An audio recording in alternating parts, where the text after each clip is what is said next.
Saludo a Raúl Feliz, nuestro experto en materia económica y financiera. Raúl, querido Raúl, ¿cómo estás? Muy buenas noches. Buenas noches, Leo. Muy bien, afortunadamente. Oye, pues el Banco de México ha reportado una salida importante de capitales, la mayor desde el 2006.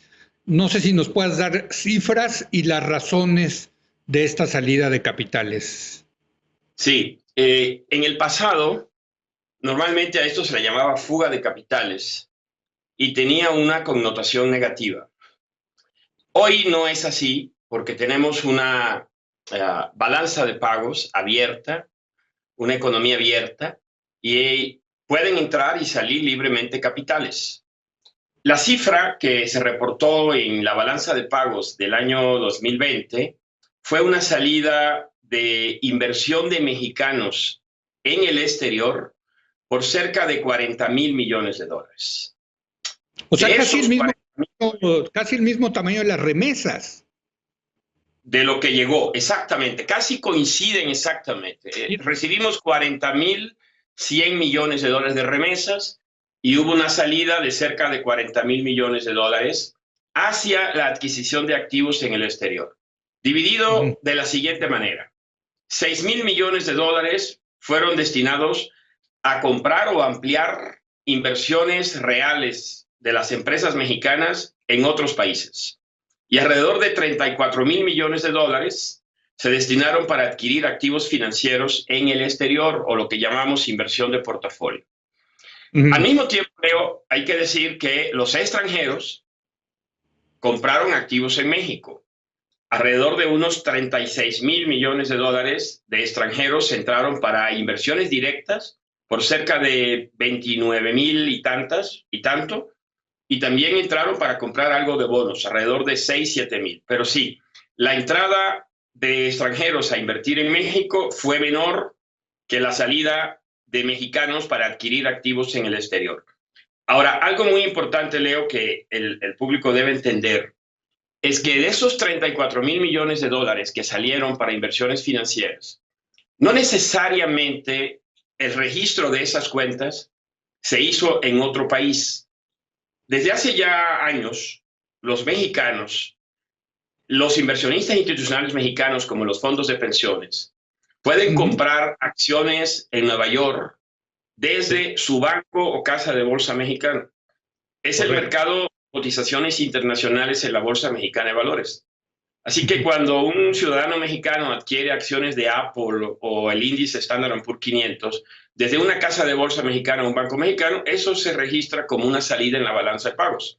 Entonces, parte de Así. esos 34,000 millones de dólares que salieron, no es que salieron huyendo para fugarse, simplemente se diversificaron a portafolios de inversión que la empresa final en la que se invierte ese dinero está en Europa o está en Estados Unidos. Ahora, ¿por qué ocurre esto? Y esto hay que ponerlo en el contexto, Leo, de que también el año pasado la economía mexicana registró un superávit en la cuenta corriente, que es la diferencia entre lo que exportamos en bienes y servicios y lo que importamos del resto del mundo, récord, de casi 26,500 millones de dólares. Y ese superávit récord se debió a que la caída de las exportaciones en la primera parte del año se contrarrestó por una recuperación importante a partir del segundo semestre, en la medida que la economía americana se recuperaba. Mientras que la demanda doméstica, que requiere importaciones y bienes de capital, ha continuado bastante deprimida. Entonces, esa falta de gasto interno se reflejó en un superávit en la cuenta corriente que fue más que suficiente para fondear esas inversiones que se hicieron en el resto del mundo. Entonces, no nos faltó dólares. Claro. Realmente generamos en las actividades corrientes de exportación e importación, generamos suficientes dólares para financiar esas salidas de capitales y además, Leo, para que Banco de México haya podido aumentar las reservas internacionales por cerca de 11,000 millones de dólares el año pasado. A ver, Raúl, tú mencionabas antes, nosotros ya tenemos edad para recordar ese antes. Antes, cuando era la fuga de capitales, era porque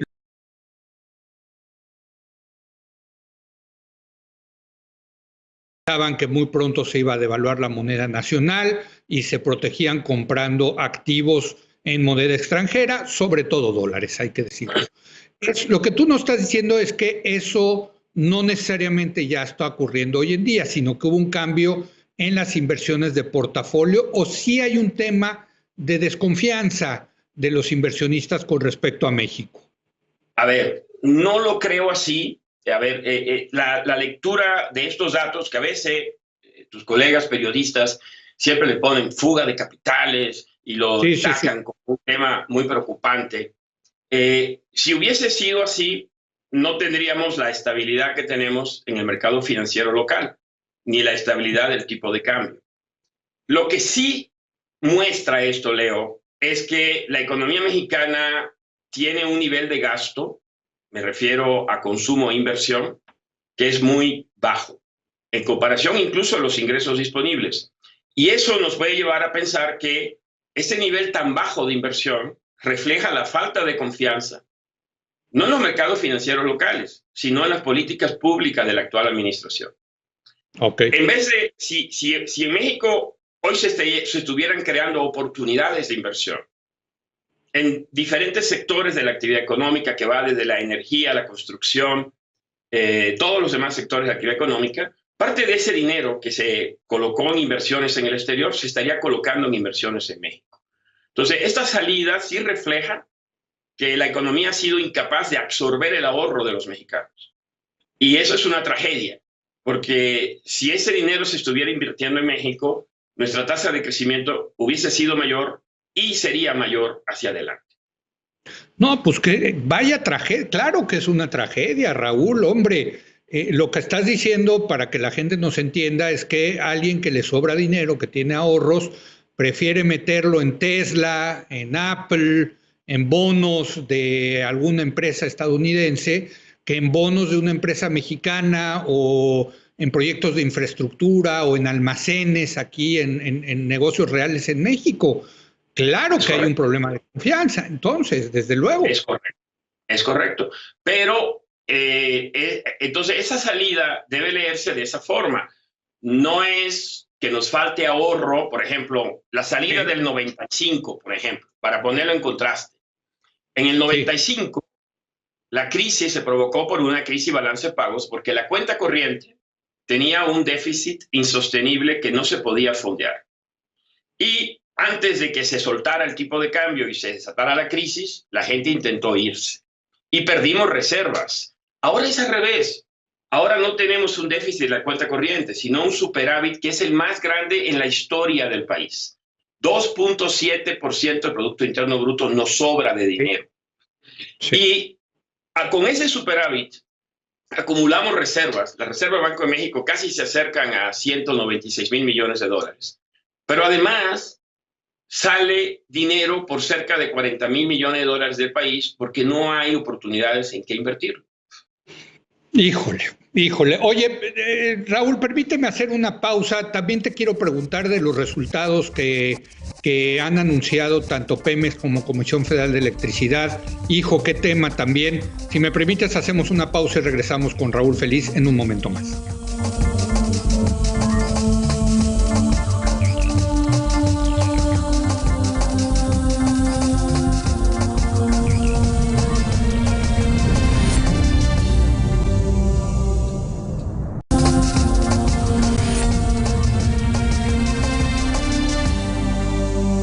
Bueno, si nos escandaliza que la suspensión del aeropuerto de Texcoco en México haya costado, según el gobierno, 110 mil millones de pesos, fíjese usted, Pemex, la empresa petrolera mexicana, en el 2020 perdió 480 mil millones de pesos. Raúl, es un barril sin fondo Pemex.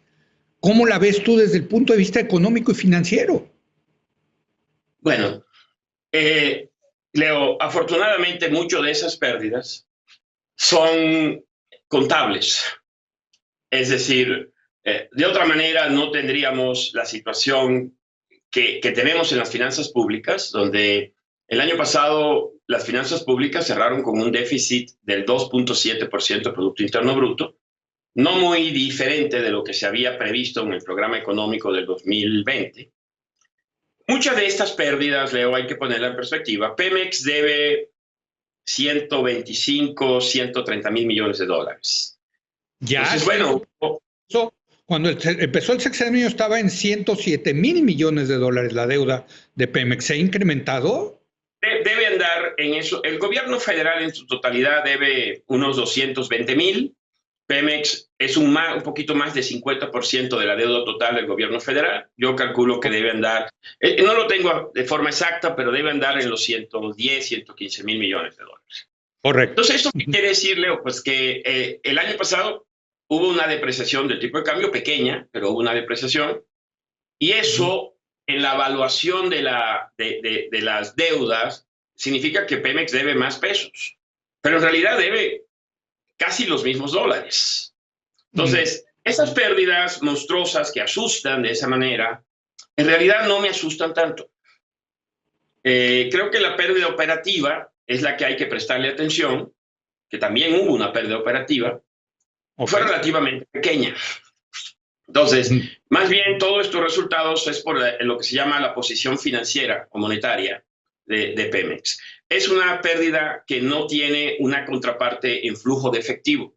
Es decir, es una pérdida en papel, en valuaciones. Que se puede revertir si el peso se recuperara o se puede mejorar. Incluso también fue afectado por el tema del precio del petróleo. Pemex no tiene coberturas completas. El año pasado fue un año donde incluso llegamos a ver precios de petróleo negativo. Entonces hay aquí dos valuaciones que hacen que el número sea desastroso. Precio del petróleo y la situación financiera de Pemex. La situación de Pemex no fue tan mala como se ve en esos números, y hay que decirlo francamente. El problema que tiene Pemex, pues es que yo, en mi opinión personal, y sé que es la tuya también, la estrategia que ha definido este gobierno en el sector energético, y no sé, es una estrategia, desde mi punto de vista, miope. No es la que yo preferiría, la que creo yo que le conviene al país. Y bueno, Pemex, la idea de sacar a Pemex del hoyo donde está, que hay que decirlo, no lo creó esta administración. Es el producto de 20 años de desafortunadas inversiones en Pemex y de un mal manejo de Pemex. Pero la estrategia requeriría una cantidad masiva de inversión, en caso de que fuera la correcta, ¿no? Requeriría una cantidad enorme de inversión en exploración, producción, reconfiguración de refinerías, que el gobierno no tiene. Entonces, el gobierno está en una situación que es imposible. Quiere tener finanzas públicas razonablemente sólidas, que más o menos las tiene, y necesita invertir masivamente en Pemex, y no puede hacer las dos cosas al mismo tiempo. Bueno, entonces déjame poner en la ecuación a la otra empresa productiva del Estado, la Comisión Federal de Electricidad, que también presentó pérdidas durante el 2020. Los resultados fueron parecidos. De hecho, a diferencia de Pemex, aquí en la CFE hubo una ganancia o una utilidad operativa. La mayoría de la pérdida viene precisamente por el resultado financiero y está asociada a los movimientos del tipo de cambio. Pero la situación de la empresa es la misma, es decir, ambas empresas, CFE y Pemex, requieren volúmenes enormes. Yo diría, el sector energético de México requiere volúmenes enormes de inversión que el gobierno no tiene. Entonces, el gobierno ha demostrado o está tratando de hacer a través de modificaciones de leyes, como la más reciente modificación a la ley del servicio eléctrico, generar una serie de distorsiones en la economía para tratar de allegar recursos a estas empresas, para tratar de más o menos satisfacer la demanda que tiene el país de energía, pero se está quedando corto y creo que la estrategia va a terminar siendo un freno al desarrollo del país. A eso quería llevar esta discusión, Raúl, porque México es una potencia exportadora, se nos olvida, yo siempre lo quiero remarcar, en eso lo hemos hecho muy bien los mexicanos. Es el sector que está creciendo, es el sector que ahorita prácticamente es el sector estrella en la recuperación económica, pero ese sector es un sector que necesita gas natural, que necesita electricidad, y sin esos dos insumos o con insumos muy caros, peligra el sector de las exportaciones, de la producción de manufactura y de la exportación de México, Raúl. Bueno, mira, yo creo que en la estrategia del gobierno no hay algo que diga que no quiere desarrollar la producción de energía eléctrica o la distribución de gas. El tema es que lo quiere hacer desde el punto de vista de una posición monopólica del Estado, porque considera que el control estratégico de CFE y Pemex es algo de la soberanía, algo que me cuesta trabajo entender en el siglo XXI, ¿no? Pero así lo considera. Pero ellos se volverían los importadores, es decir, vamos a seguir disponiendo de energía en términos de gas natural barata, que la importamos de Estados Unidos, solo que la idea es que quien quiere ser el directo, no es un mercado de distribución libre, sino un mercado controlado por los monopolios estatales. Esencialmente eso es, para mí eso es menos eficiente que lo que teníamos, pero Leo, no soy yo el que toma la decisión. O sea, sí, entendemos que hay un gobierno que fue electo con una estrategia y una ideología, y tampoco puedo pedirle que se sume a mi creencia, ¿no? Ni a mi religión. No, bueno, tú eres un neoliberal como yo, entonces totalmente. No nos hacen caso, Raúl. Pero bueno, al final del día, la pregunta iba dirigida a eso, Raúl. ¿Peligra en el corto, mediano, largo plazo el sector de las exportaciones que es tan importante para el país? Bueno, yo creo que hay un riesgo porque se está cambiando la estrategia que de alguna forma funcionó. O sea, tal vez de forma milagrosa en los gobiernos anteriores funcionó. Al no poder desarrollar estas dos grandes empresas, se fueron creando oportunidades para el sector privado, que fue capaz de ir llenando el hueco. No creo que de forma muy eficiente, pero lo logró. Y ahora intentar reconstruir y reestructurar todo el sector en base al control monopólico, pues sí pone un riesgo, Leo. Sí es un asunto que aumenta los riesgos de que eventualmente tengamos déficit de generación de electricidad, de abastecimiento de gas, pero no es una realidad, es algo que se pudiera estar generando hacia adelante y no estamos condenados a fuerza de que eso ocurra. Pienso que sí es un riesgo innecesario en el que estamos incurriendo. Déjame una pregunta rapidísima que no tiene nada que ver con eso, pero quiero tu opinión.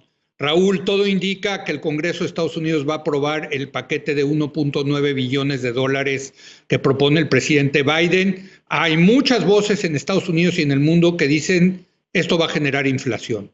¿Cuál es tu perspectiva? Si genera inflación, qué bueno. Hace 10 años que andamos buscando que haya un poco más de inflación en los países desarrollados. Desde la crisis financiera 2008-2009, la inflación promedio en Estados Unidos no ha rebasado el 1.5% y en Europa ni el 1%. Entonces, a veces me causa hilaridad que la gente que reconoce que faltaba inflación, que la falta de inflación ha sido algo que no ha permitido que la economía global funcione correctamente, ahora que aparece la posibilidad de inflación, estamos preocupados. Yo no estoy preocupado. Yo creo que sí viene una recuperación fuerte. Creo que vamos a movernos hacia inflaciones en un par de años de 2, 3% incluso. Pero pienso que las expectativas de mediano o largo plazo, que son las que cuentan, están ancladas en los Estados Unidos alrededor de una inflación del 2%. O sea, no debemos preocuparnos porque la Reserva Federal finalmente está haciendo bien su trabajo. Pues muchas gracias, Raúl. Siempre nos ayudas a entender todo este tipo de problemas tan complejos. Te agradezco mucho, Raúl. Muy buenas noches. Buenas noches a todos. Y muy buenas noches a usted. Yo lo espero mañana a las 10 de la noche.